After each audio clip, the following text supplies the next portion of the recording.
The land around Jericho Springs was a study in thirst and ash. It was a place that had forgotten the color green. A sun-beaten hide of cracked earth stretching to a horizon that shimmered with heat. To the east, the prairie grass was the color of old bones, brittle and low, whispering lies of nourishment to the starving cattle that roamed it. To the west, the foothills of the Blacktooth Mountains were scarred black, a graveyard of timber where a wildfire had raged 2 summers prior, leaving behind a legion of skeletal pines that clawed at the empty sky. The wind, when it blew, carried the scent of dust and distant smoke, a constant reminder that this world was built on a knife's edge between survival and ruin. Jericho Springs itself was little more than a wound in the dust, a single wide street flanked by graying timber buildings, their false fronts leaning like tired old men. There was a general store, a saloon whose bat-winged doors seemed to exhale bitterness, a blacksmith's forge that rang with a lonely, rhythmic clang, and a church whose steeple seemed to be praying for a rain that never came. Tension was the town's most plentiful crop. It grew in the silence between the ranchers who controlled the water and the dirt farmers whose wells ran dry. It festered in the glares exchanged over sacks of flour at the mercantile, a low-grade fever that threatened to break at any moment. The 2 great powers here were the Calhouns and the Davidsons, 2 sprawling ranches whose patriarchs had been feuding over a contested creek for a generation. Every handshake was a calculation, every marriage a treaty, into this parched and hostile world. The afternoon stagecoach delivered Cora Mae Thompson. She stepped down onto the hard-packed dirt, a creature of another climate entirely. Her skin was pale, translucent as milk glass, unkissed by the brutal sun that reigned here. Her dress, a simple gray traveling frock, was made of a fabric too fine for this country, now limp with dust and sweat. She was soft where everything else was hard, quiet where everything else was loud with unspoken aggression. Her eyes, the color of a stormy sea, took in the starkness of her new home, and a flicker of something fragile and terrified passed through them before she pressed her lips together and smoothed the front of her dress. She carried a single, small valise, holding onto its handle as if it were the last piece of a world she understood. A man separated himself from the shadows of the store's porch. He was built like a bull, thick through the neck and shoulders, with a face that looked as if it had been crudely carved from sun-cured leather. This was Luther Calhoun. He did not smile. He did not offer a hand. He simply looked her up and down, a rancher appraising new stock. "You're the one," he said. It was not a question. His voice was a low rumble, like rocks grinding together. Cora nodded, her throat too tight with dust and fear to form words. She had corresponded with his father, Jebediah Calhoun, for 3 months. His letters were brief, formal, speaking of prosperity, a fine home, and the need for a good woman to manage it. They had said nothing of the ash in the air or the hardness in his son's eyes. Luther took her valise from her without a word, his thick fingers brushing hers. His touch was rough, calloused, and utterly devoid of warmth. He turned and began walking toward a buckboard wagon hitched nearby, expecting her to follow. She did, her fine eastern shoes ill-suited for the rutted street, her heart a cold, heavy stone in her chest. The town watched her go. She felt their eyes on her back, curious and judging. A mail-order bride for the Calhoun boy. Another piece on the board. The ceremony was not held in the sad little church. It took place an hour later in the main room of the Calhoun ranch house, a vast, cavernous space that managed to feel both opulent and cold. A great stone fireplace stood dark and empty, and the heads of deer and elk stared down from the high walls with glassy, dead eyes. A traveling preacher, a thin, nervous man with a sheen of sweat on his brow, performed the service. His words were rushed, mumbled into the heavy silence of the room. Jebediah Calhoun stood as witness, a taller, leaner, and somehow harder version of his son. His eyes were pale chips of ice, and they rested on Cora not as a new daughter, but as a freshly acquired asset. A few grim-faced ranch hands stood awkwardly by the door, their hats clutched in their hands. Cora stood beside Luther, her hands trembling. He smelled of horse, sweat, and something sour. When the time came for him to place the ring on her finger, a simple, unadorned gold band, his grip was like a manacle. She flinched. He did not notice or did not care. She whispered, "I do," to the preacher's worn Bible, and the sound was swallowed by the immense, indifferent room. There was no kiss. Luther merely grunted, a sound of completion, and turned to his father. "It's done," he said. Jebediah nodded once, a curt, satisfied gesture. "See that she's settled in. She has duties." In the days that followed, Cora came to understand the true nature of her marriage. It was not a union of hearts, or even of bodies. It was a transaction. Her arrival, the joining of her respectable but poor family name to the Calhoun's raw power, had been the final move in securing a contested parcel of land that bordered the Davidson Ranch. She had been purchased as surely as a prize heifer at auction. She was a vessel, a symbol, a womb in a dress, as she overheard one of the ranch hands mutter to another. Her purpose was to produce a Calhoun heir, cementing the family's legacy in this God-forsaken dirt. She was property. When Luther wanted her, he took her, with a rough, grunting efficiency that left her feeling hollowed out and soiled. He spoke little to her, and when he did, it was to issue a command. "Fetch my plate. Mend this shirt. Do not speak unless spoken to." Her thoughts, her feelings, her gentle Eastern sensibilities were of no more consequence to him than the buzzing of a fly. The homestead was a kingdom of cold cruelty, ruled by Jebediah's iron will and enforced by Luther's brutish fists. The house was staffed by a handful of servants, a cook named Martha and 2 young maids who scurried about with their eyes perpetually downcast. They were ghosts in their own home, moving with a practiced quiet born of fear. Cora saw the bruises that sometimes bloomed on the maid's arms, the way Martha's hands would shake when Jebediah raised his voice. They offered Cora no solidarity, no whispered words of comfort in the laundry room or the kitchen. Their fear was a wall between them. To associate with the master's new, disliked property was to invite his wrath upon themselves. They saw her not as an ally, but as another potential source of trouble. Once, Luther grew angry when his steak was cooked too rare. He backhanded Cora across the face, the force of it sending her stumbling into a sideboard. A porcelain vase, one of the few delicate things in the house, teetered and crashed to the floor. The sound was shockingly loud in the tense silence. Cora lay on the floor, her cheeks stinging, her vision swimming. Jebediah did not look up from his meal. Martha, who had just entered the room, froze for a second, her face a mask of terror, before she hurried forward with a broom and dustpan, her eyes fixed on the shards of porcelain, refusing to meet Cora's gaze. No one helped her up. No one spoke a word. Cora pulled herself to her feet, her whole body trembling with shock and humiliation, and understood that she was utterly, terrifyingly alone. It was then that a new instinct, one she never knew she possessed, began to stir within her. It was not a plan for escape. Not yet. That seemed as impossible as making it rain. It was smaller, more primal. It was the instinct to have something, anything, that was hers and hers alone. A secret, a resource, a tiny rebellion in a world that sought to own her completely.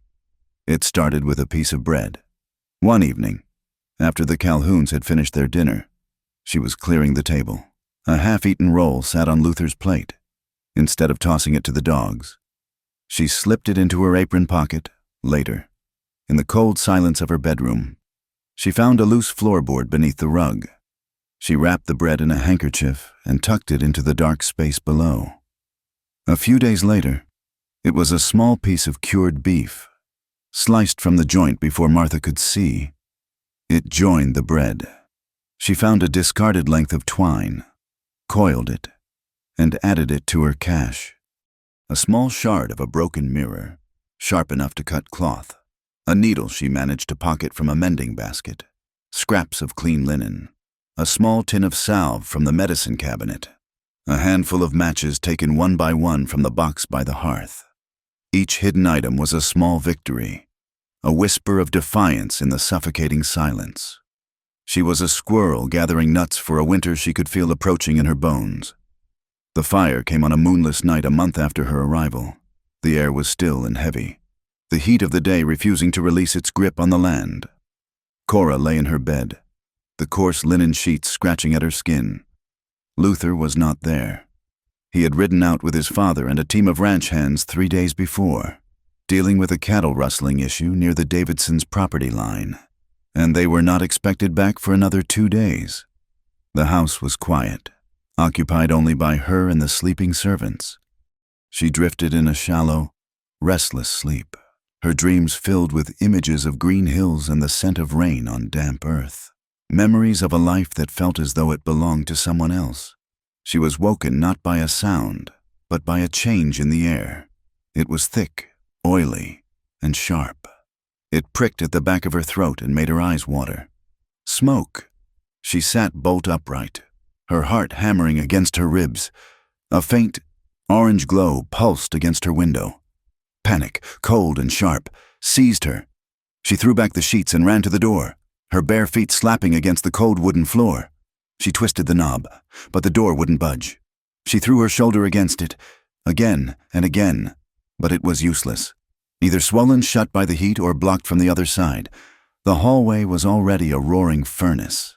The smoke in her room was growing thicker, a choking gray fog that stung her lungs and turned each breath into a ragged, painful gasp. The orange glow outside the window intensified, the light of a malevolent dawn. The crackle of burning timber grew louder, punctuated by the sharp pop and shatter of glass. The heat was becoming unbearable, pressing in on her from all sides. She stumbled back from the door, her hand over her mouth, her eyes scanning the room for another way out. The window. It was her only chance. She dragged a heavy wooden chair across the room, her muscles straining. She used it to climb onto the window ledge, fumbling with the latch. It was old and rusted shut. She pulled and pushed with all her might, her breath coming in desperate sobs, but it wouldn't move. Outside, the world was a terrifying swirl of smoke and embers. She could see the roof of the porch below was already alight, a writhing blanket of flames. A piece of the ceiling broke loose and crashed to the floor, sending a shower of sparks across the room. One of them landed on the delicate hem of her white cotton nightdress. For a moment, she didn't feel it. Then came the searing heat, and she looked down to see a small, hungry line of orange eating its way up the fabric. She beat at it with her hands, a frantic, desperate motion. But the fire clung to the cloth, growing larger. This is it, she thought, a strange, calm certainty settling over the panic. This is how I die. Burnt to cinders in a cold house, in a land I do not know. Her strength gave out. She slumped against the window frame, coughing, the smoke a black poison in her lungs. The room was tilting, the roar of the fire fading to a distant hum. Through the smoke-fouled glass, a shape materialized from the swirling darkness. A horse and rider, galloping hard toward the house, emerging from the night like a specter. The rider reined his horse to a skidding halt, his face turned up toward her window, a pale smudge in the hellish light. He was just a man, a stranger. He swung down from the saddle, and for a second, she thought he might ride on, leave her to her fate. But then he picked up a large rock from the dry, useless flower bed that ran alongside the house.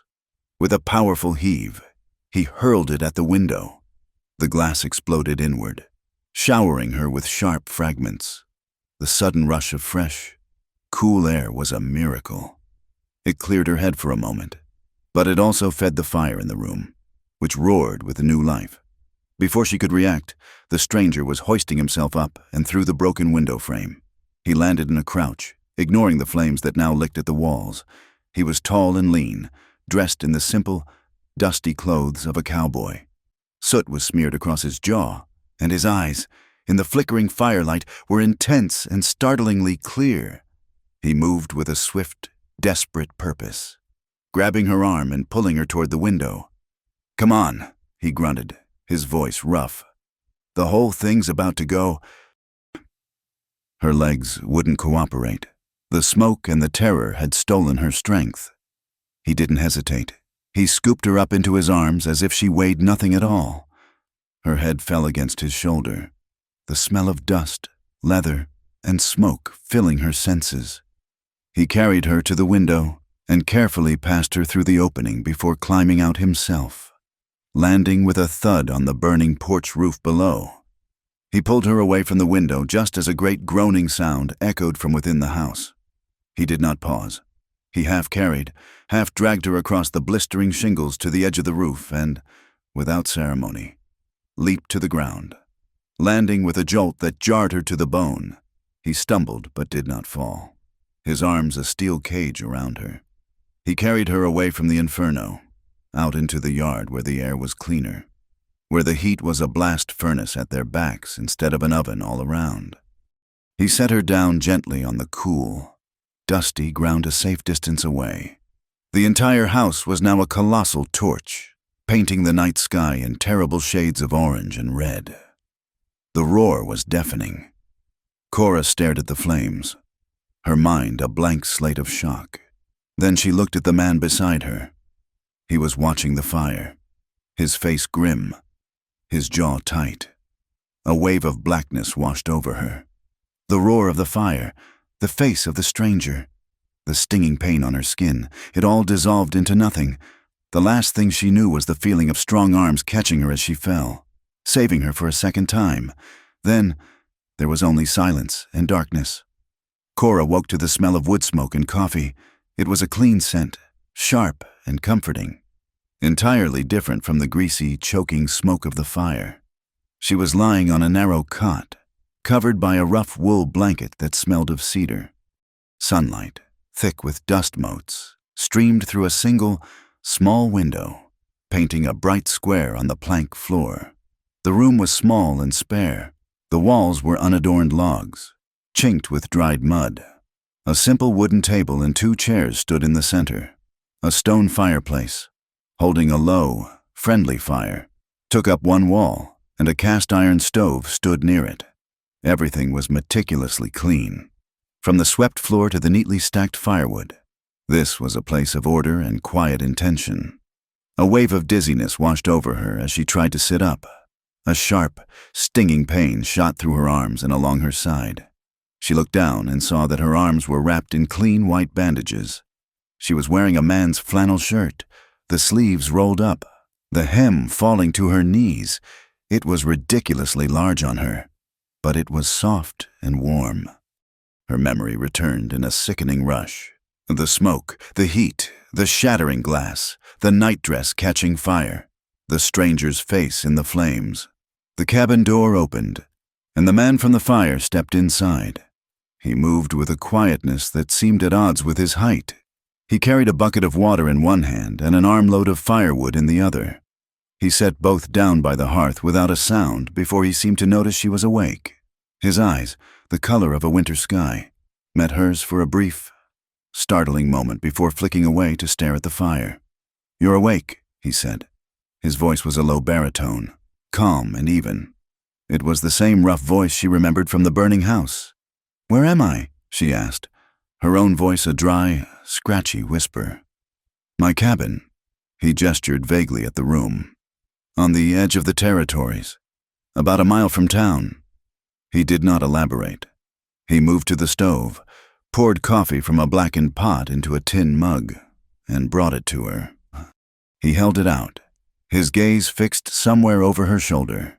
His hands were clean, but deeply calloused, the knuckles scarred. He was a man who worked, and worked hard. She took the mug with a trembling hand, the tin warm against her fingers. The coffee was black and strong, and the heat of it seemed to chase some of the chill from her bones. You saved me." He gave a slight, almost imperceptible shrug, already turning away. The house was coming down. He busied himself at the fire, adding a log, his back to her. He seemed profoundly uncomfortable with her presence, with her gratitude. "My husband," she said, the word feeling strange and foreign on her tongue. "The others? Martha? The maids? The man stopped poking the fire. The silence in the small cabin stretched, thick and heavy. Finally, he spoke, his voice low and devoid of emotion. "The house is gone, burned to the foundation. Your husband, Luther, he didn't make it out, nor did the cook." The maids got clear, ran for the nearest homestead. The news settled over Cora not with a crash of grief, but with a dull, hollow shock. Luther was dead. She tried to feel something. Sorrow, loss, anything a wife was supposed to feel. But all she could summon was the memory of his heavy hand, his cold eyes, the feeling of being a piece of furniture in his house. She felt a terrible, secret guilt for the relief that whispered at the edges of her shock, and then shame for feeling that relief at all. "My name is Silas," the man said, still not looking at her. "I saw the glow from my line shack up in the hills, rode down to see—" "Cora," she whispered. "My name is Cora." He nodded, as if filing the information away. "You need to rest. The doc from town came by yesterday while you were out. He patched up your burns, said they're not too deep. You were lucky." Lucky. The word seemed a mockery. She was alive. Yes, but she was a widow in a strange land with nothing but a borrowed shirt to her name. She had been burned. Her home was a pile of ash, and her husband was dead. If this was luck, she could not imagine what misfortune felt like. For 2 days, they lived in a state of quiet, awkward truce. Silas slept on a bedroll by the fire, rising before dawn and disappearing for hours at a time, tending to whatever work a solitary man did in this wilderness. He would leave food for her on the table, a bowl of stew, a piece of hardtack bread, and fresh water in a pitcher by her cot. He spoke only when necessary. In short, clipped sentences. He never asked her what had happened, and he never spoke of the fire again. His presence was a constant, silent thing, like the wind that moaned around the corners of the cabin. She learned the rhythm of his life from the sounds he made, the scrape of his razor in the morning, the solid thud of his axe splitting wood, the soft whicker of his horse as he returned at dusk. He was a man shrouded in his own past. She could see it in the way he held himself, a kind of permanent brace against the world. She saw it in the lines around his eyes, lines etched not by laughter but by long hours of squinting into the sun and into his own memories. He was a widower, she guessed. There was a stillness about the cabin, a place where a woman's touch had once been and was now gone. A few hardy, withered herbs grew in a small window box, their leaves covered in dust. A pair of small, worn boots sat tucked under his cot. Far too small for him. He was a ghost here, just as she was. On the 3rd day, the town intruded. The sheriff, a portly man with a drooping mustache and a weary expression, rode out to the cabin. He stood on the small porch, his hat in his hands, his eyes shifting uncomfortably from Cora to Silas, who stood silently in the doorway. "Ma'am," the sheriff began, clearing his throat. "Sorry for your loss. A terrible tragedy." He did not sound sorry. He sounded burdened. "Jebediah Calhoun asked me to come out. He says the family will handle the funeral arrangements for Luther. But seeing as you have no people here, and given the circumstances, they feel it's best you don't attend." The words were a slap, barred from her own husband's funeral. "The circumstances?" Cora asked, her voice trembling. The sheriff shifted his weight, his gaze landing on a crack in the porch floor. "Folks are talking. Ma'am, a fire like that, starting so fast, Luther being trapped inside, and you being new here. Some folks are saying it was an accident. Some are saying other things." "What other things?" Silas's voice cut in, sharp as flint. The sheriff finally looked at him. "You know how this town is. Silas, they're saying maybe the bride wasn't happy. Maybe the fire was a way out. Others, the more church-going folk, they're whispering that she was bad luck, that God sent the fire to punish the Calhouns for bringing a tainted woman into their house. Tainted, cursed, the words hung in the dry air, ugly and poisonous. Cora felt a cold dread seep into her bones. She had not started the fire. She had nearly died in it. But she knew, with a sickening certainty, that her truth did not matter. She was an outsider, a woman alone, and she made for an easy story. The unhappy bride who murdered her husband.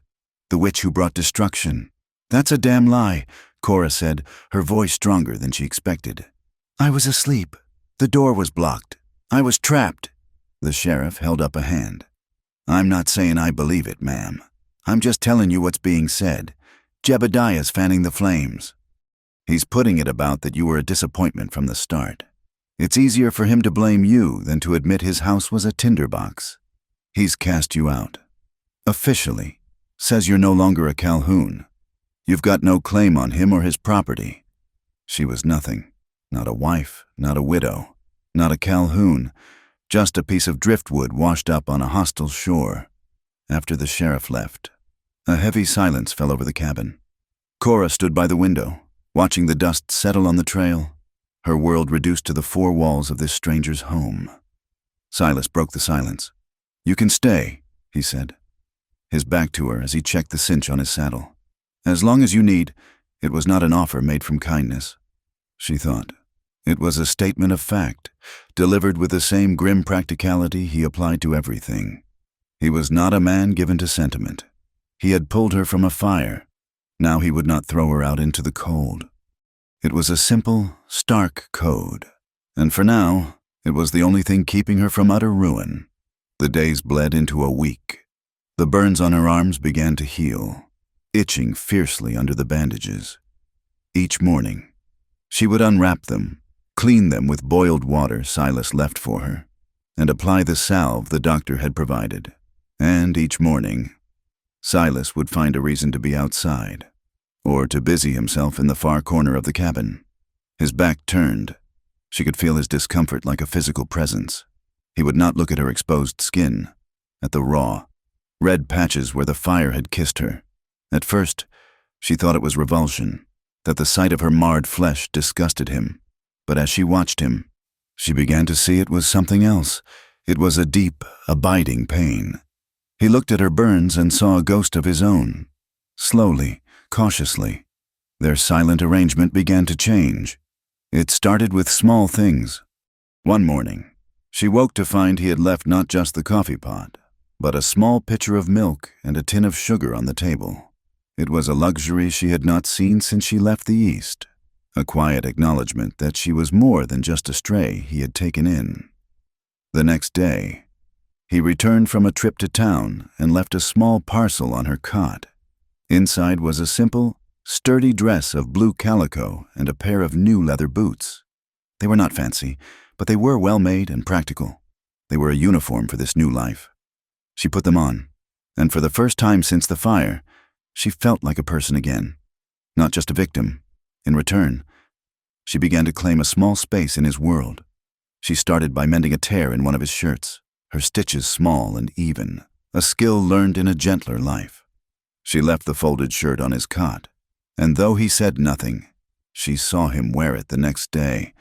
She began sweeping the cabin, tidying the few possessions he owned, bringing a semblance of domestic order to his solitary existence. She found the sad little herb garden and began to tend to it, clearing the weeds and watering it with the bucket he filled each morning. She worked in silence, and he accepted her work in silence. It was a language they both understood, a conversation held in deeds instead of words. She took her first steps outside the cabin, at first just to the porch, blinking in the harsh sunlight, then a few steps into the yard, her new boots crunching on the dry ground. The world no longer seemed so terrifying. It was still a harsh and unforgiving land, but it was also filled with a stark, simple beauty. The sky was an immense, brilliant blue, and the silence was deep and profound, broken only by the cry of a hawk circling overhead. The moment that changed everything came on an afternoon when the sky turned a bruised, ugly purple. The wind picked up, howling like a grieving animal, and the temperature plummeted. A sudden, violent prairie storm was bearing down on them. Silas, who had been out checking his horse, came in quickly, shutting the heavy wooden door against the rising gale. The first drops of rain, fat and cold, began to spatter against the window pane. Cora stood by the window, watching the storm. The wind tore at the few trees near the cabin, and the rain was now coming down in a solid, gray sheet. A shiver ran through her, a chill that had nothing to do with the cold. She wrapped her arms around herself, the thin calico of her dress poor protection against the sudden drop in temperature. Silas was watching her, for the first time. He did not look away when she met his gaze. He held her eyes for a long moment, and she saw a flicker of something in their depths, not pity, but a kind of pained recognition. He turned away from her and went to a large wooden chest that sat at the foot of his cot. He lifted the lid, and the scent of cedar and dried lavender filled the small room. He reached inside and pulled out a shawl. It was made of soft, finely woven wool, the color of cream, with a delicate fringe along the edges. It was a woman's shawl, lovingly kept. He brought it to her, his movements slow and deliberate. He didn't hand it to her. Instead, he gently draped it over her shoulders. His calloused fingers brushed the side of her neck, a touch so light it was like the whisper of a moth's wing, but it sent a jolt of warmth through her entire body. The shawl was soft and heavy, and it smelled faintly of the woman who had once worn it. He stepped back, his face unreadable. Cora clutched the shawl, pulling it tighter around herself. It felt like an embrace. It was the first truly gentle thing that had happened to her in this land. It was a gift of his past, an offering of comfort in the present. The storm raged outside, but inside the small cabin, a different kind of stillness had fallen. She looked at him, her eyes welling with tears she refused to let fall. The weight of the town's scorn, of Jebediah's cruelty, of her own terrible loneliness, pressed down on her. "Am I cursed, Silas?" she asked, her voice barely a whisper above the howl of the wind. He stood there for a long time, the firelight casting shifting shadows on his grim face. He looked at her, truly looked at her, at the fear and the exhaustion in her eyes, at the way her hands clutched his wife's shawl. "No," he said, his voice quiet but firm, cutting through the noise of the storm. He took a half-step closer, and this time he did not look away. "You're just burnt, but you're not broken." Silas's words, "not broken," became a small, secret shield for Cora. But a shield is only useful in a war, and Cora soon found herself fighting one on a front she had not anticipated. As the weeks turned the hard, brown land toward the false promise of spring, her presence in Silas's cabin began to curdle the town's suspicion into open resentment. She was no longer just the tragic Calhoun bride. She was now the disgraceful woman living under a strange man's roof, a fallen woman, a sinner. The talk was a poison that spread from the church pews to the general store. It was carried on the sanctimonious tongue of Beatrice Gable, the preacher's wife, a woman whose piety was matched only by her hunger for gossip. She saw sin in every shadow, and in Cora. She saw a grand and thrilling darkness at the Mercantile, where Silas went for flour and salt. The owner, Elias Henderson, a man whose business depended on the Calhoun Ranch's patronage, would serve him with a cold curtness, his eyes sliding past Silas to fix on some distant point on the wall. The whispers would start the moment he entered and stop the moment he left. Silas tried to shield her from it, undertaking the trips to Jericho Springs alone. But as Cora's burns healed from raw wounds to tender pink scars and her strength returned, she grew tired of hiding. She was not a prisoner. She would not live like one. "I need to go with you," she said one morning, her voice steady. "There are things a woman needs to buy. Thread, soap." Silas paused, his hand on the door latch. "It's better if you stay here." "Better for whom?" she countered, meeting his gaze. "I am not a ghost. Silas, I will not be haunted into hiding in your cabin for the rest of my days." He saw the resolve in her eyes, a flicker of the same fire that had nearly consumed her, and he relented with a grim nod. Their ride into town was silent, the tension a third passenger on the buckboard. As they pulled up to the Mercantile, every head on the street turned. Conversation ceased. The blacksmith's hammer fell silent. Cora kept her chin high as Silas helped her down, but she could feel the heat of their stares like a physical touch. Inside the store, Mrs. Gable was at the counter, speaking with Mr. Henderson. She turned. Her lips pursed into a thin, disapproving line, and gave Cora a long, slow look that traveled from her worn boots to her scarred hands before dismissing her entirely. "Elias," she said, her voice carrying through the silent store, "I do believe the air has grown rather stale. I shall return for my order when you have had a chance to air the place out." She swept past them, pulling the edges of her shawl tightly around her as if to ward off contamination. The humiliation was a hot flush on Cora's cheeks. "Mr." Henderson served them without a word, slamming the sack of flour onto the counter so hard that a puff of white dust filled the air. When Silas paid, the storekeeper dropped the coins into his palm as if he were handling something unclean. As they left, Cora heard him mutter to another customer. Shameless, the both of them. Their new notoriety brought the law to their door again. Marshal Brody arrived a few days later, his horse kicking up dust in the yard. This time his demeanor was less weary and more official. He directed his questions to Cora, though Silas stood like a statue by the hearth, his presence a silent warning. "Ma'am," the marshal began, "some things have come to my attention. I have to ask, you were married to Luther Calhoun for a month. Is that right?" "That is right," Cora answered, her hands folded calmly in her lap. "And would you say it was a happy marriage?" Cora looked at him, her gaze unwavering. "I would say it was a short marriage. Marshal," he chewed on the inside of his cheek. "Fair enough. But were you content? Folks back east, they said your family had fallen on hard times, that this marriage was a significant opportunity for you." "My reasons for coming west are my own," she said softly. "Of course," he said, leaning forward slightly. "But a woman in your position, married to a man of means, stands to inherit a fair bit. A new widow with a large inheritance. That's a powerful motive for wanting a husband gone." The accusation, veiled as it was, hung in the air. Silas took a step forward. "That's enough. Brody," she nearly died in that fire. "I'm just doing my job." "Silas," the marshal said, not taking his eyes off Cora. "Jebediah Calhoun is a powerful man. He lost a son and his home. He wants answers. He wants to know why a fire started in his son's bedroom and spread so fast that a strong man like Luther couldn't get out, but his new bride could." "Perhaps you should ask Jebediah Calhoun that question," Cora said, her voice cold. The marshal's eyes narrowed. He stayed a while longer, his questions circling the same dark territory, but Cora's answers remained brief and unyielding.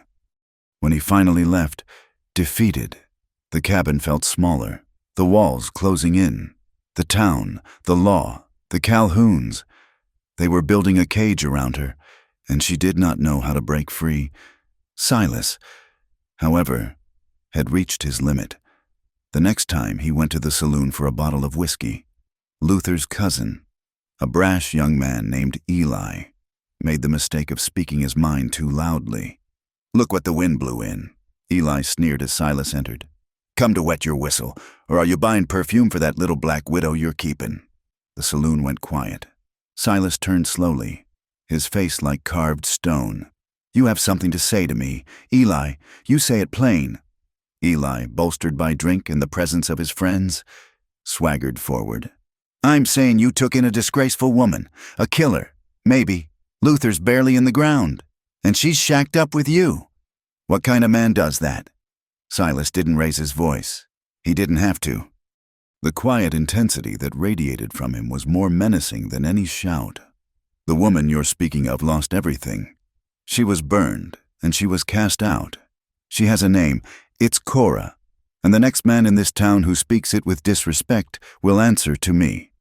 Plain enough for you?" Eli's bravado withered under Silas's cold stare. He mumbled something and shrank back to his table. Silas bought his whiskey and left, but the story of his stand spread through Jericho Springs like a prairie fire. He had drawn a line in the dust, publicly choosing his side. Now they were outcast together. The confrontation, when Cora heard of it, sparked something in her. She had been saved by this quiet, solitary man. Now he was defending her. She would no longer be a burden. She would be a partner. Her hands, now healed to a tapestry of silvery scars, became busy. She insisted on earning her keep, taking over the cooking and mending with a fierce determination. She found a patch of workable soil behind the cabin and began a proper garden, coaxing stubborn life from the hard ground. One afternoon, she found him cleaning his rifle on the porch.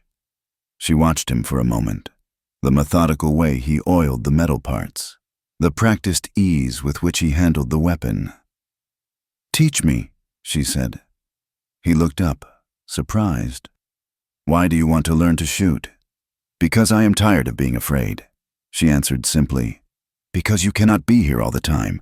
I need to be able to protect this place, to protect myself." He was reluctant, but she was insistent. He took her out to the foothills, setting up old tins on a fallen log. The rifle was too heavy, its kick too brutal for her small frame.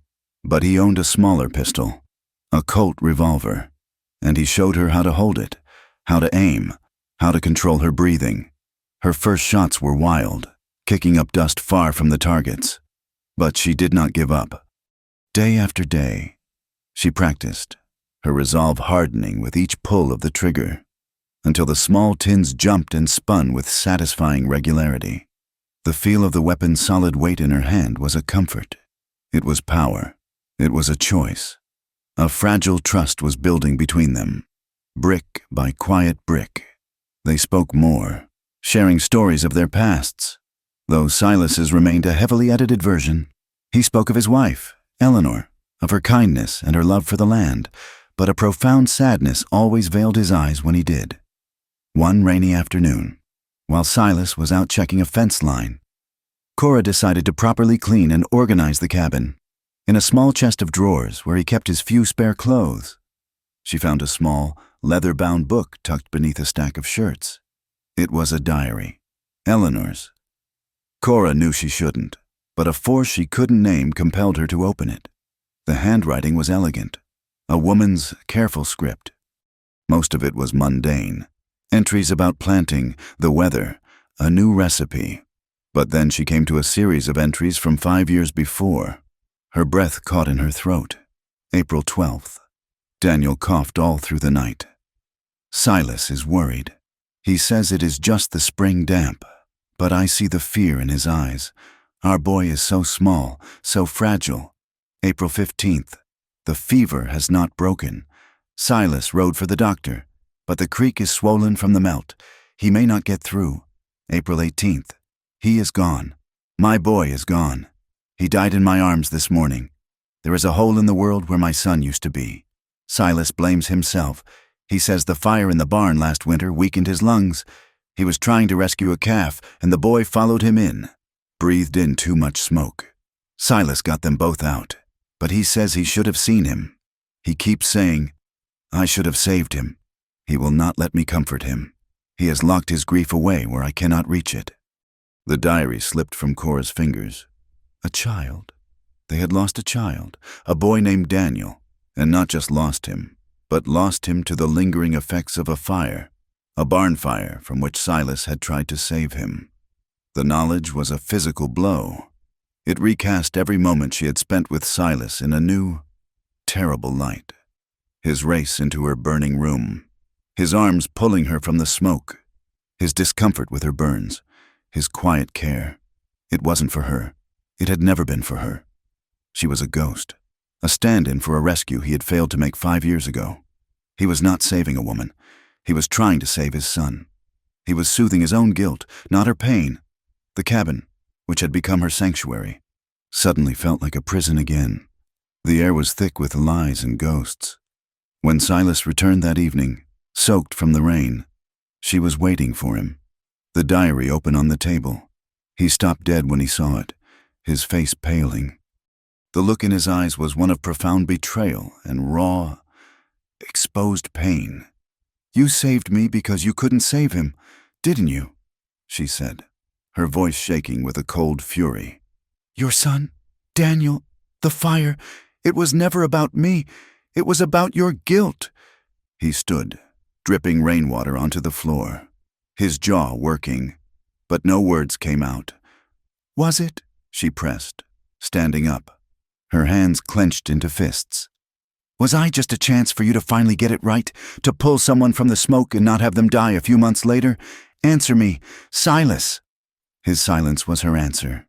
He couldn't deny it because it was the truth, or at least a part of the truth he had never been able to face himself. He finally found his voice, a rough, broken whisper. Cora, it's not that simple. It feels that simple to me, she shot back, tears of anger and hurt streaming down her face. You let me believe. You let me feel that I was something other than a stray you pitied. But I am just a walking reminder of your failure. The accusation struck him like a physical blow. That is not true. Then why couldn't you look at my burns? She cried. Why did you turn away? Because you didn't see me. You saw him. You saw your boy. An agonizing argument erupted between them, their raw emotions filling the small cabin.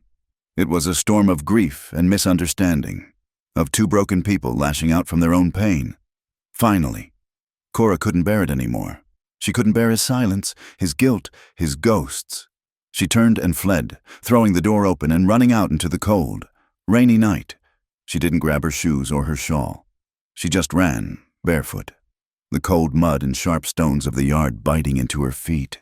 She ran into the vast, dark wilderness, with no destination, running from a truth that was more painful than any fire.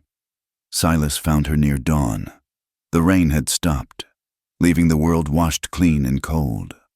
She was huddled at the base of a large pine tree, her borrowed dress soaked and muddy, her body racked with shivers. She looked small and utterly broken. He approached her slowly, his heart aching with a pain he hadn't allowed himself to feel in years. He stood before her, a dark shape against the pale morning sky. She looked up at him, her face streaked with dirt and tears, her eyes hollow. All the anger was gone, burned away by the long, cold night, leaving only a deep, aching emptiness. She whispered, her voice a raw, trembling thing, barely audible. The only thing I want warm is your hand. It was not an accusation. It was a plea for something real, not a grand rescue from a fire, not a gesture born of guilt, but a simple, human touch. He knelt in the damp earth in front of her. He took her icy, trembling hand in his own large, warm one. Then, he took off his heavy canvas coat and wrapped it around her shivering shoulders, pulling her close. They stayed like that for a long time as the sun rose, returning a pale, watery light to the world. And then, in silence, he helped her to her feet and they began the long walk back. The walk back from the wilderness was the beginning of a different kind of quiet between them. The old silence had been born of awkwardness and unspoken grief, a space they kept between themselves like a wall. This new quiet was a shared space, a fragile truce built in the cold light of dawn. The truth of his past was out, laid bare between them, and in its place, a raw, tentative honesty began to grow. The great, unbreachable wall of his guilt had been cracked open, not by force, but by a simple, whispered request for warmth. They began to talk, not in long, flowing conversations, but in fragments, offered up in the quiet moments of the day.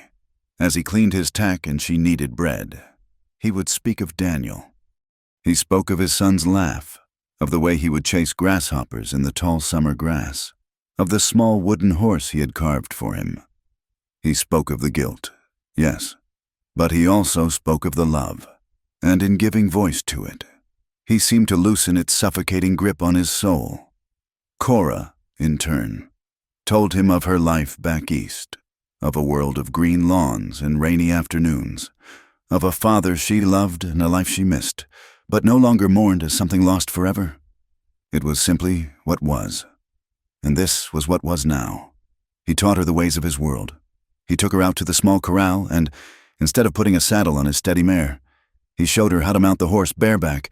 At first, she was clumsy and fearful, her body stiff, her hands clutching the mane. "Don't fight her," he said, his voice calm as he stood by the horse's head. "Feel her. Feel the way she moves. Become a part of it." He showed her how to use the pressure of her knees, how to shift her weight with the animal's rhythm. Day after day they practiced, his hand resting lightly on her back to steady her, his touch sending a quiet fire through her that had nothing to do with shame or fear. Soon, she was riding with a confidence that surprised her, the powerful muscles of the horse moving beneath her, the wind in her hair. It was a feeling of exhilarating freedom, a mastery over her own fear she had never known. In turn, she taught him something he had long since forgotten. She taught him how to laugh again. It happened one afternoon when she was trying to coax their stubborn pack mule, a creature named Jonah, into his pen. The mule had planted his feet, his ears laid back, refusing to budge. Cora pushed. She pulled. She pleaded. She reasoned with the animal as if it were a recalcitrant child, her face growing red with exasperation. Finally, she threw her hands up in defeat, turned to the mule and said with great seriousness, "You, sir, are the most disagreeable individual I have ever had the displeasure of meeting." From the porch, Silas let out a sound she had never heard before. It was a short, rusty bark of a laugh, as if the mechanism for it had long been seized up. Cora turned and saw a genuine smile crinkling the corners of his eyes. The sight of it was so unexpected, so wonderful, that she began to laugh too, a real, full-bodied laugh of pure amusement. His smile widened, and he laughed again, the sound fuller this time, a warm, rich sound that seemed to chase the shadows from the corners of the cabin. It was a language they were both relearning together. The turning point, the moment when the quiet space between them finally closed, came during branding season. Silas had agreed to help a small neighboring rancher, a man named Henderson, who was not allied with the Calhouns, and Cora had insisted on coming along to help with the meals and the tallying. The air was thick with the smell of dust, sweat, and singed hair, a chaotic symphony of bellowing cattle and shouting men. Silas was in the thick of it, wrestling a powerful young steer to the ground. As another rancher approached with the hot iron, the steer gave a panicked, convulsive heave. It threw Silas off balance, his foot catching in a coil of rope. He fell hard, his leg twisting at a sickening angle. Before he could scramble free, another steer, maddened by the noise and smell of fear, broke from the holding pen and charged, its head low, its horns aimed directly at the downed man. It happened in an instant. The other men were too far away to react. Cora didn't scream. She didn't even think. She was standing near the fire where the branding irons were heated, and she reacted with pure instinct. She grabbed the handle of a fresh iron, the metal end glowing a malevolent orange, and ran forward. "Hey!" she screamed, her voice cutting through the din. The steer, startled by the new threat, hesitated for a second, its wild eyes fixing on her. It was all the time she needed. She swung the heavy iron with all her strength, not at the animal's head, but at the hard-packed earth just in front of it. The glowing brand struck a rock, sending up a shower of sparks and a puff of acrid smoke. The sudden flash and the hiss were enough. The steer veered away, snorting in terror, and galloped off toward the far side of the corral. By the time the other men had subdued the animal, Silas was on his feet, limping heavily but alive. He looked at Cora, who stood panting, the heavy branding iron still clutched in her hand, her knuckles white. He saw not the pale, soft bride who had arrived on a stagecoach, but a woman of fierce, protective courage. That evening, after they had returned to the cabin and she had wrapped his sprained ankle with a cold compress, the air between them was charged with a new intensity. He sat on the edge of his cot, watching her as she moved about the small room, putting things away. "You saved my life today," he said quietly. She paused, her back to him. "You saved mine once. That was different," he said. "I was just there. What you did today, that was a choice." She turned to face him. The last light of dusk was filtering through the window, painting the room in soft shades of gray and gold. He reached out and took her hand, his thumb gently tracing the scars on her knuckles. He pulled her closer, until she was standing between his knees. He looked up at her, his winter sky eyes full of a raw emotion she had never seen before. Gratitude, wonder, and something deeper. something that made her heart beat a frantic rhythm against her ribs. He leaned in and kissed her. It was not a kiss of brute possession like Luther's, nor a tentative, questioning kiss. It was a kiss of recognition, a grounding. It was slow and deep, and tasted of dust and coffee, and a loneliness so profound it felt like coming home. She leaned into him, her hands coming up to cup his jaw, and for the first time in a very long time, she felt not just safe, but whole. Their newfound peace, however, was a small, fragile island in a rising sea of hostility. The town of Jericho Springs did not approve of their union. The story of Silas's stand in the saloon and Cora's growing confidence had only hardened their judgment. One night, they were woken by the sharp, terrifying sound of shattering glass. They rushed into the main room to find a large rock lying on the floor amidst a spray of broken glass from the window. Wrapped around the rock was a piece of paper. On it, a single word was scrawled in crude lettering, "Whore." The next Sunday, Preacher Gable took his war against them to the pulpit. He did not name them directly, but everyone knew who he was talking about. He preached a fiery sermon on the sins of the flesh, on the serpent who tempts a man from the path of righteousness, on the fallen woman who brings ruin and disgrace to a decent community. Cora, who had heard the story from Henderson's wife, felt the preacher's words like a physical blow. She was no longer just an outcast, she was a biblical plague. The attacks, meant to break her, did the opposite. They forged her fear into a cold, hard anger. She would not be intimidated. She would not be erased. "I'm going to town," she announced a few days later, her jaw set. "Alone? Cora, that is not a good idea," Silas said, his face etched with worry. "After what happened, that is precisely why I have to go," she insisted. "They want me to hide. They want me to be afraid. If I let them win, Silas, if I let them lock me away in this cabin, then what is the point of any of this? What was the point of surviving that fire?" She walked to him and placed her scarred hands on his chest. "I need to do this. I need to walk into that town with my head held high and show them I am not ashamed." He looked into her eyes and saw a strength that matched his own. He knew he could not stop her, and that he shouldn't. He saddled the mare for her, and as she mounted, he handed her the Colt revolver. "Just in case," he said grimly. She nodded, tucked the pistol into her waistband at the small of her back, and rode toward Jericho Springs alone. The moment she entered the general store, a hush fell. Elias Henderson, the owner, stopped stocking a shelf and stared at her, his face a mask of disapproval. Luther's cousin, Eli, was there, leaning against the counter with two of his friends. A sneer twisted his lips. "Well, well," Eli said, his voice dripping with malice. "If it ain't the Merry Widow. Come to spend Silas's money, or are you looking for your next victim? Seems any man who gets too close to you ends up dead or disgraced." Cora ignored him, walking directly to the counter. "Mr. Henderson," she said, her voice clear and steady. "I would like to see that bolt of blue cotton fabric in the window." Eli pushed himself off the counter and stepped in front of her, blocking her path. He was close enough that she could smell the stale liquor on his breath. "I'm talking to you. First my cousin Luther, God rest his soul, burns up in his bed. Now you got Silas Crane acting like a damn fool, turning the whole town against him. You're a poison, is what you are. Step aside, Eli," she said, her voice dangerously quiet. "Or what?" he taunted. "You gonna set me on fire too?" From the doorway, Silas's voice cut through the tension like a whip crack. "I believe the lady asked you to step aside."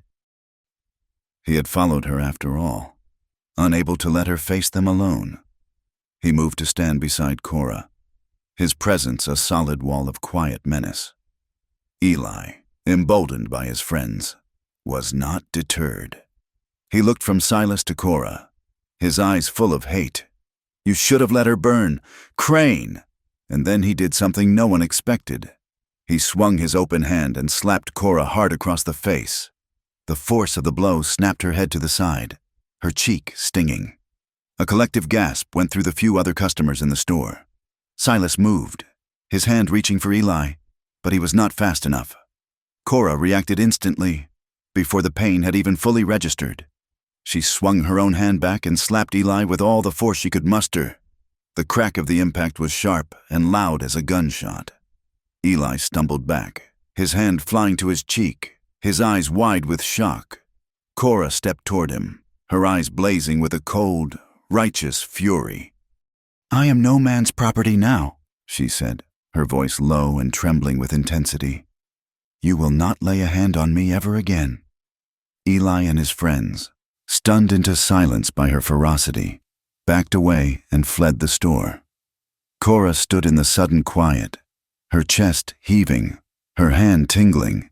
She had not been saved. She had fought back.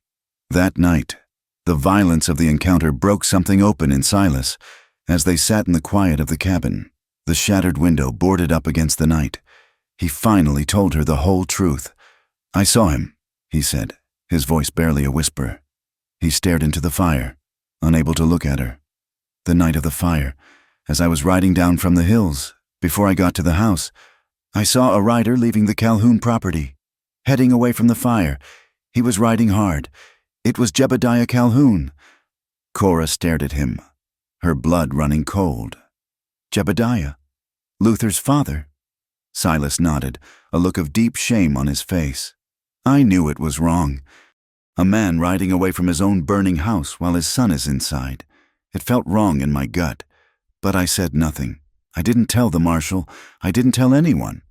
"Why?" she whispered, though she thought she already knew the answer. "Because I was afraid," he admitted, the words costing him. "The Calhouns own this valley. Cora, they own the law. They own the bank. They own men's fear. To accuse Jebediah Calhoun of something like that, it's not just dangerous. It's suicide. He would crush me. He would crush anyone who stood against him. I had already lost everything once. I was a coward." He finally turned to look at her, his eyes pleading for understanding. "I should have told the truth from the start. For you." Cora moved to sit beside him, taking his hand. It was cold. She thought of Jebediah's icy eyes, his cold cruelty.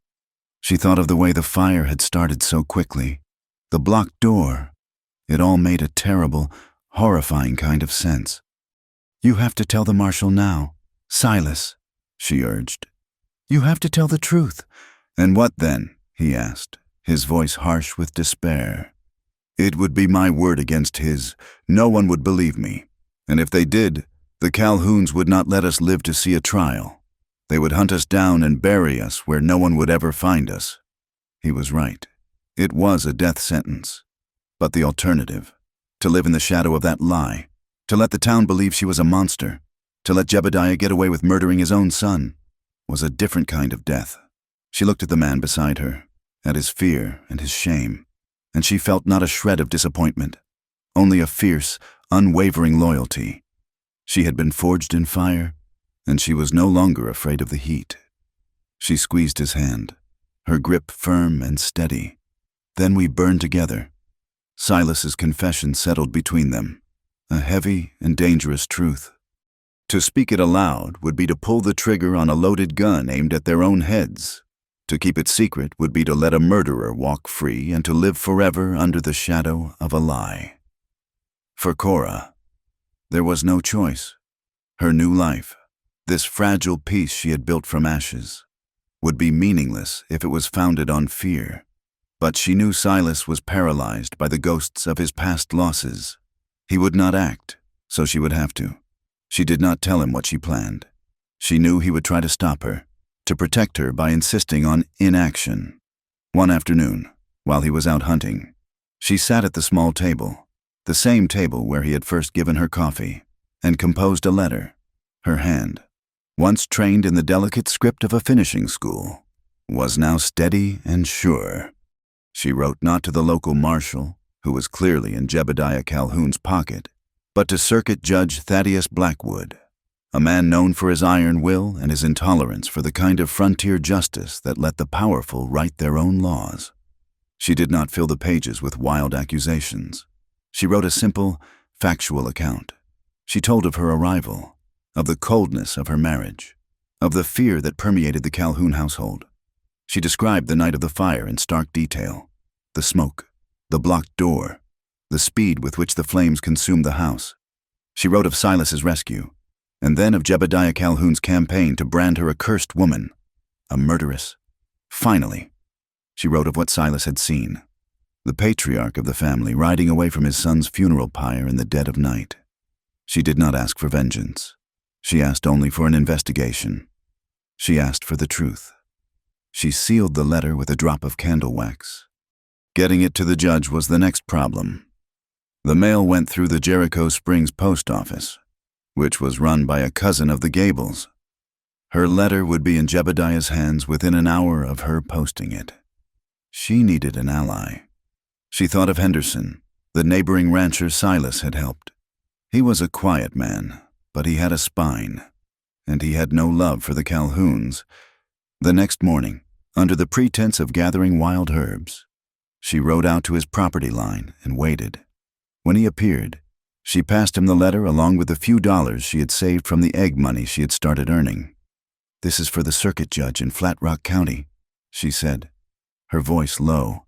"Can you see that it gets mailed from there, Mr. Henderson, without anyone in Jericho Springs knowing?" The rancher looked from the letter to her determined face. He saw the scars on her hands and the resolve in her eyes. He had heard the whispers, seen the way the town had turned on her. He tucked the letter into his coat. "I've got business in Flat Rock next week. I'll see to it myself. Ma'am?" A week passed, a tense, quiet week in which Cora felt as if she were holding her breath. She told Silas nothing, bearing the weight of her secret action alone. She watched the road, half expecting the marshal to arrive, half expecting a visit from the Calhouns themselves. But nothing happened. The silence from the town was more unnerving than their hostility. The retaliation, when it came, was swift and terrible. It was a cool evening, the kind that hinted at the coming winter. A foal in their small, sturdy barn had been sick, and Cora had gone out after dinner to check on it, carrying a lantern. The barn was warm and smelled of hay and animals, a comforting, peaceful scent. She soothed the young horse, covering it with a fresh blanket, her lantern casting long, dancing shadows on the wooden walls. As she turned to leave, she heard a faint scrape from outside, followed by the heavy, unmistakable sound of the crossbar dropping into place, barring the main door. A cold knot of dread tightened in her stomach. "Silas!" she called out, her voice uncertain. There was no answer. Then came the smell, sharp, acrid, and utterly terrifying. Kerosene. It was being splashed against the outside walls of the barn. She lunged for the door, throwing her shoulder against it, but it was solid, immovable. Panic, the old, familiar, suffocating panic, seized her. She hammered on the door with her fists, screaming Silas's name. Her only answer was a whoosh of sound, a hungry roar as the kerosene ignited. An orange light bloomed instantly through the cracks in the walls, the dry timber of the barn. A structure Silas had built with his own hands, caught fire with terrifying speed. Smoke, thick and black, began to pour through the walls. The animals began to panic, their terrified cries filling the small space. For a moment, Cora was frozen, transported back to that smoke-filled bedroom. The heat, the choking air, the roar of the flames. It was the same nightmare. She was trapped again. But then, through the terror, Silas's words echoed in her mind. "You're not broken. No, not this time. This time." She would not wait for a savior. This time, she would save herself. She forced the panic down, her mind racing. The main door was impossible. The hayloft was already a sea of flames. But she remembered Silas showing her how he had built the barn, pointing out a section in the back wall where one of the boards was loose, a place he meant to fix but never had. It was a small gap, near the floor, used for ventilation. She dropped to her hands and knees, the smoke a thick, searing blanket just a few feet above her head. She crawled, her eyes streaming, her lungs burning, toward the back of the barn. The heat was immense.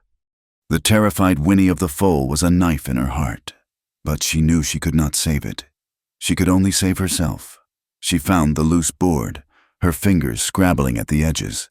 It was warped by the heat, but she pulled at it with a desperate strength born of pure survival instinct. The wood splintered. The nails screeched as they came free. The opening was small, barely wide enough for her to fit. She squeezed through, the rough wood tearing at her dress and scratching her skin, and tumbled out into the night air. She was free, but she was not safe. The ground around the barn was littered with hot ash and burning embers. She had run out barefoot, and the ground seared the soles of her feet. She didn't stop. She ran, stumbling and sobbing, not toward the cabin, but away from the fire, toward the sound of the creek that ran 100 yards from the barn. She ran through the hot ash, through the darkness, until she reached the bank and collapsed into the icy, shallow water. The cold was a shock, but it was a clean, life-giving pain, washing the soot from her skin and soothing her burned feet. Silas found her there moments later. He had been on the far side of the property when he saw the glow. He had run to the barn, seen the barred door, and in a heart-stopping moment of pure terror, had believed she was inside. Lost to him. He had torn the bar from the door with his bare hands, the wood splintering, only to find the barn an empty inferno. He had screamed her name into the night, his voice raw with a panic he had not felt since the day his son died. Then he had seen her tracks leading away from the back of the barn. He found her huddled in the creek, shivering uncontrollably, her face streaked with soot and tears, her dress soaked and torn. He plunged into the cold water and gathered her into his arms, holding her with a desperate, trembling force. "Cora," he breathed, his voice ragged with relief. I thought I'd lost you." She looked up at him, her eyes startlingly clear in the firelight. The shivering had not stopped, but her voice, when she spoke, was steady. It was her turn to soothe him. This time, the terror was his, and the strength was hers. She lifted a trembling, wet hand and touched his face. "You saved me twice," she whispered. "But I save you now." He didn't understand what she meant until they were back in the cabin, wrapped in blankets before the fire. She confessed then, telling him about the letter to the judge. The fire was not a random act of hate. It was a direct response. Jebediah knew. "We have to leave," she said, her voice firm.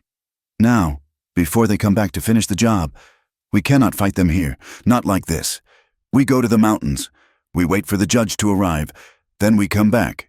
It was not a request. It was a plan. She was saving him from his inertia, from his fear, forcing him into the action that would keep them both alive. He looked at her, at this woman who had survived 2 fires, who had faced down his ghosts and the town's hatred, and who was now taking charge of their survival. He saw not a victim, but a partner, a warrior. They fled into the night with only what they could carry on their horses, leaving the smoldering ruin of the barn and the small, violated cabin behind them. They rode for the Blacktooth Mountains, climbing into the high country where the air grew thin and cold, and the world below became a distant, hazy memory. They found refuge in an old, abandoned line shack Silas knew of, a tiny, one-room cabin tucked into a valley, sheltered by ancient pines. For a week, the world was reduced to the 4 walls of that cabin and the silent, snow-dusted wilderness around it. The first winter snows began to fall, blanketing the mountains in a profound and peaceful silence. The simmering tensions of Jericho Springs felt a world away. Here, there was no gossip, no judgment, no fire. There was only the wind in the pines, the crackle of the fire in the small stone hearth, and each other. They moved in the small space with a practiced, intimate rhythm, their lives stripped down to the bare essentials of survival, splitting wood, fetching water from a half-frozen spring, cooking simple meals, and keeping warm. The fear and the adrenaline of their escape slowly faded, replaced by a deep, quiet connection. One night, as a blizzard raged outside, sealing them completely in their small sanctuary, the last of the walls between them finally crumbled. They sat before the fire, sharing the last of their coffee. the silence comfortable and complete.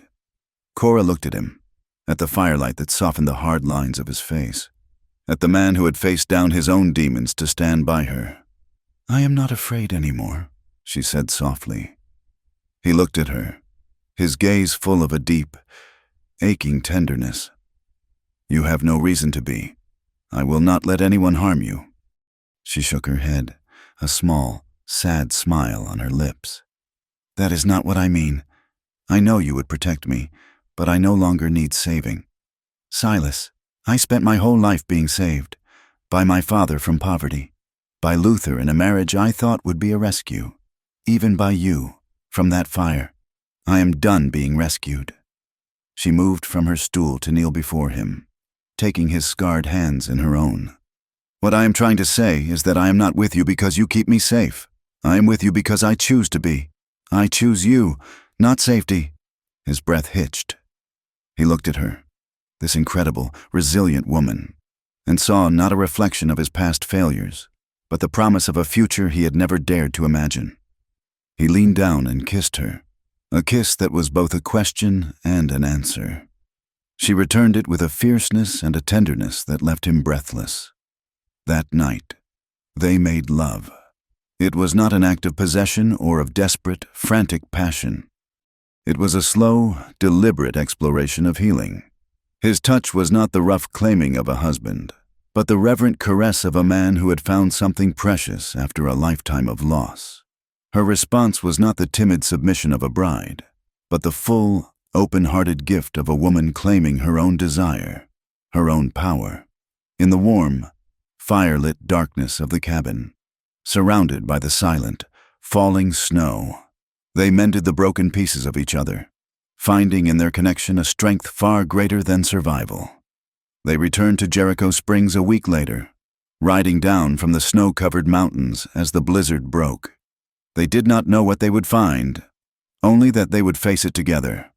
As they rode onto the main street, they saw a crowd gathered in front of the marshal's office. In the center of the crowd, dismounting from a fine black horse, was a tall, imposing man with a stern face and a thick gray beard. Judge Thaddeus Blackwood had arrived. Jebediah Calhoun was there, flanked by his ranch hands, his face a thunderous mask. Marshal Brody stood shifting nervously from foot to foot. The townspeople watched, their faces a mixture of fear and morbid curiosity. Cora and Silas dismounted, walking together toward the crowd. A path opened before them, the people shrinking back as if from a bad omen. They stopped before the judge. "Judge Blackwood," Cora asked, her voice quiet but carrying in the sudden hush. The judge turned his stern gaze upon her. "I am, and you, I take it, are Mrs. Calhoun." "I'm Cora," she said simply. She held up her hands, turning them over so he could see the network of silvery scars that covered them. "And I'm the one who wrote you the letter." Judge Blackwood's gaze was like a surveyor's tool, measuring and assessing. He looked from Cora's scarred hands to her unflinching eyes, then to Silas, who stood solid and watchful beside her. Finally, his gaze settled on Jebediah Calhoun, whose face had hardened into a mask of pure rage. The crowd was a silent, breathing entity, caught in the gravity of the moment. "I have read your letter, madam," the judge said, his voice deep and resonant, cutting through the thick silence. "And I have heard enough rumor and speculation on my journey here to fill a book. The law, however, is not concerned with rumor. It is concerned with evidence and testimony." He turned to Silas. "You are Silas Crane." "I am," Silas said, his voice steady. "And you claim you saw Jebediah Calhoun riding away from his property on the night his house burned and his son was killed?" "I saw him," Silas affirmed, his eyes locking with Jebediah's across the dusty street. "Clear as I see you now." Jebediah Calhoun took a step forward, his voice a low growl. "This is an outrage. This man is a known recluse, and this woman is a disgraced adulteress who has been living in sin with him. They conspire together to ruin my good name and steal what is rightfully mine." Judge Blackwood held up a hand, silencing him. "Your good name, Mr. Calhoun, is a matter for the court to consider. Marshal Brody," he said, turning to the sweating, uncomfortable lawman. "Based on the formal complaint submitted to me in this letter and the sworn testimony of a witness, I am ordering a formal inquiry into the death of Luther Calhoun and the subsequent fire at the Silas Crane property. There is sufficient cause to pursue charges of arson and suspicion of murder against Jebediah Calhoun." A collective gasp went through the crowd. To accuse the most powerful man in the territory was unthinkable. It was as if the judge had declared war on the mountains themselves. Jebediah's face turned a dangerous shade of purple, but for once, he seemed to be at a loss for words. The judge's authority was absolute, a power even he could not openly defy. "The hearing will be convened in the courthouse in 3 days' time," the judge declared. "Mr. Crane, you will be prepared to give your testimony under oath, Marshal. You will ensure the peace is kept until then." With that, the judge turned and strode into the marshal's office, leaving a shattered silence in his wake. The next 2 days were the quiet before a storm. The town held its breath. People stayed indoors, the streets were empty, and a palpable sense of dread hung in the air. Cora and Silas returned to the burned-out homestead. The cabin, though violated by the broken window and the lingering smell of smoke, was still standing. The barn was a blackened skeleton, a testament to the hatred they faced. They worked together, cleaning the cabin, boarding up the window properly, salvaging what they could. They spoke little, but their every action was a shared resolve. This was their ground, and they would not be run off it. On the evening before the hearing, Silas rode out to Henderson's ranch to borrow a wagon. Planning to bring Cora into town the next morning, the sun was setting, painting the scorched foothills in shades of blood and orange. Cora was inside, packing a small satchel with bread and a canteen of water for the following day, when she heard it, a single, sharp crack of a rifle shot echoing from the direction Silas had gone. Her blood ran cold. She dropped the satchel and ran outside, her heart hammering against her ribs. She scanned the horizon, her eyes straining in the fading light. Nothing, only the mournful cry of the wind. She waited, every nerve screaming. He should have been back by now. Another minute passed, then another. The silence was more terrifying than any sound. She did not hesitate. She ran back inside, not for the pistol, but for the shotgun Silas kept loaded with buckshot above the hearth. Her hands did not tremble as she took it down. Her face was a pale, determined mask. She did not saddle the horse. She just took the reins, swung herself onto its bare back, and kicked it into a gallop. The heavy shotgun held tight across her lap. She found his horse first, wandering riderless, its reins trailing in the dust. A few hundred yards further on, she found him. He was lying on his side in a shallow ravine just off the trail, a dark stain spreading across his thigh. The ambush had been simple and brutal. They had shot him from a distance, then ridden off, leaving him to bleed out in the wilderness. The Calhoun way. She slid off the horse, her mind working with a cold, clear precision. She tore a strip from her petticoat and tied it tightly above the wound, creating a makeshift tourniquet. He was unconscious, his breathing shallow. She knew she couldn't get him on the horse alone, and he would not survive the night out here. He needed a doctor. And the men who did this, who thought they could murder the only witness against them, were in town. They would be at the saloon, celebrating their victory. A terrible, righteous anger rose in her, a fire that burned hotter than any she had survived before. She looked at the man lying at her feet, the man who had shown her kindness, who had fought for her, who had taught her she was not broken.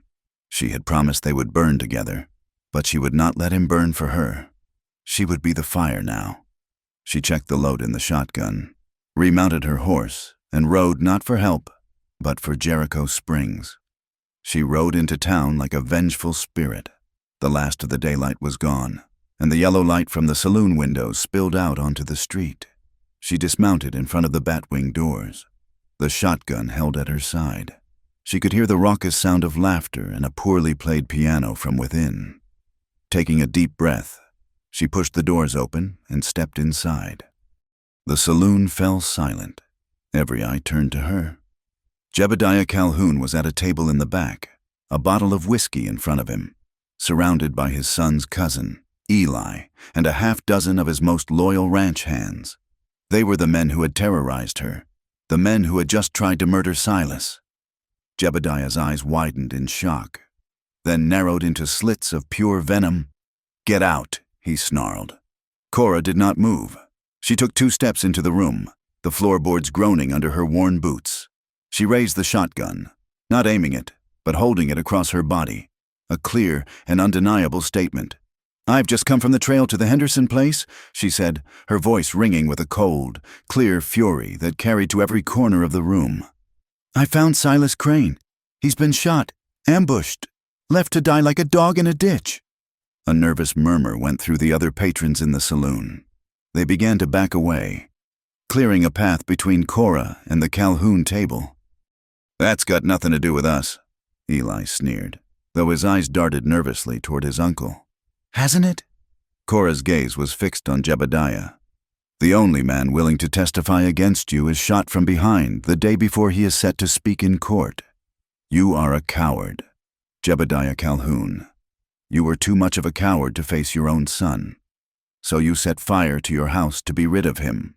"Lies!" Jebediah roared, slamming his fist on the table. "She's a madwoman." "Am I?"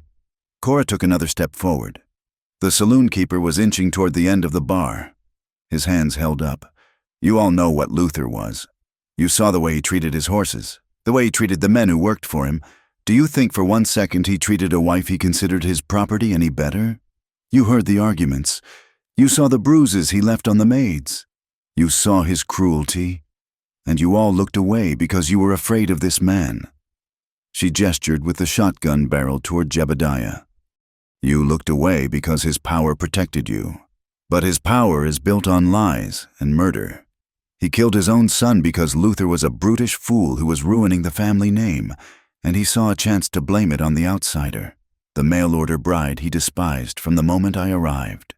Her eyes swept the room, meeting the gaze of the townsfolk who had shunned her, who had whispered about her. "You called me a curse. You let this man convince you that God sent a fire to punish me. But the devil was not in my house that night. He was riding away from it on a fast horse." Jebediah and his men were on their feet now, their hands hovering over the pistols at their hips. "You've said your piece," Jebediah growled, his face a mask of hate. "Now get out of here before you get hurt." Cora stood her ground. She was terrified, her heart a wild bird in her chest, but she did not let it show. She let them see only the righteous fire in her eyes. "Are you going to shoot me, Jebediah? Is that your answer to everything? Are you going to shoot an unarmed woman in a room full of witnesses?" She lowered the shotgun slightly, holding it by her side. "Go on. Let the whole town see what kind of man you really are. Let them see that your power is nothing more than the willingness to kill anyone who tells the truth." It was a standoff. The air was thick with the threat of violence, but Cora had changed the rules of the fight. It was no longer about guns and brute force. It was about truth and shame, played out on a public stage. The other men in the room were watching, their faces grim. They were afraid of Calhoun, but they were also men of the West. And there was a line that even fear could not make a man cross. Shooting an unarmed woman in the back was one thing. Shooting her in the chest while she looked you in the eye was another. The bat-wing doors swung open again, and Marshal Brody stepped in, his face pale. He had heard the commotion from his office. His eyes took in the scene. Cora, fierce and alone. The Calhouns, cornered and furious. The silent, watchful town. He had a choice to make. He could side with the power he had always served, or he could uphold the law he was sworn to enforce. Cora had given him the courage. Her bravery had shamed him into his duty. "Jebediah," the marshal said, his voice surprisingly firm, "put the gun down, all of you." For a moment, it seemed Calhoun would fight, but then he looked around the room, at the hard, judging eyes of his neighbors. He saw that he had lost. His power had evaporated in the face of one woman's courage. With a curse, he let his hand drop from his pistol. "Jebediah Calhoun," Marshal Brody said, stepping forward. I'm arresting you for the attempted murder of Silas Crane, and on the authority of Judge Blackwood, for suspicion of arson and the murder of your son." The aftermath was quiet. Henderson and some other men, spurred to action, rode out and brought Silas back to town.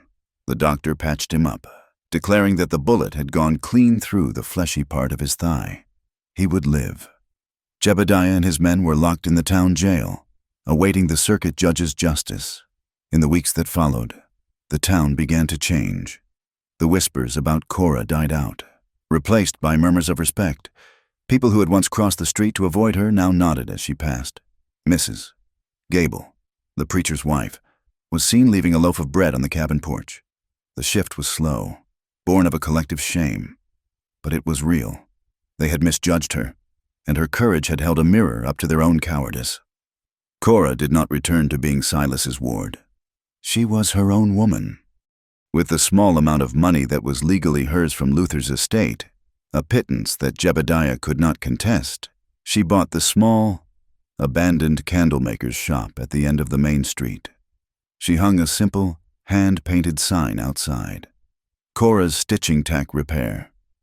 She worked with her scarred hands, mending saddles, stitching torn canvas, and sewing dresses for the town's women.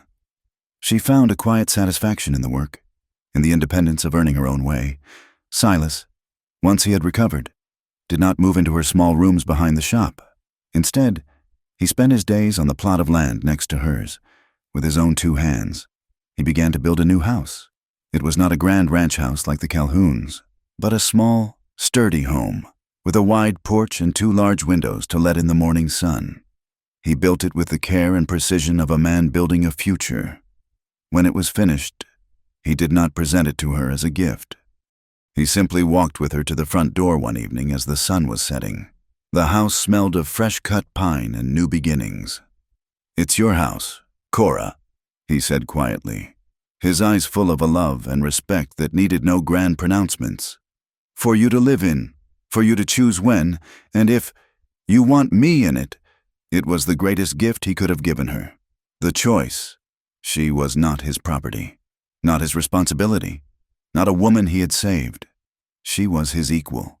She looked at the house, then back at him. She thought of the cold, joyless ceremony that had brought her to this harsh land. She thought of the fire and the fear, the loneliness and the pain, and she thought of the quiet man who had shown her a warmth she never knew existed. She reached out and placed her hand in his. His calloused fingers closed around hers, strong and sure. "Now," she said, a slow, beautiful smile spreading across her face. "Now it's warm." Thank you for joining us around the campfire for this story. Let us know where you are listening from in the comments so we can all connect. We invite you to subscribe to the Wild West Campfire channel and share your thoughts in English.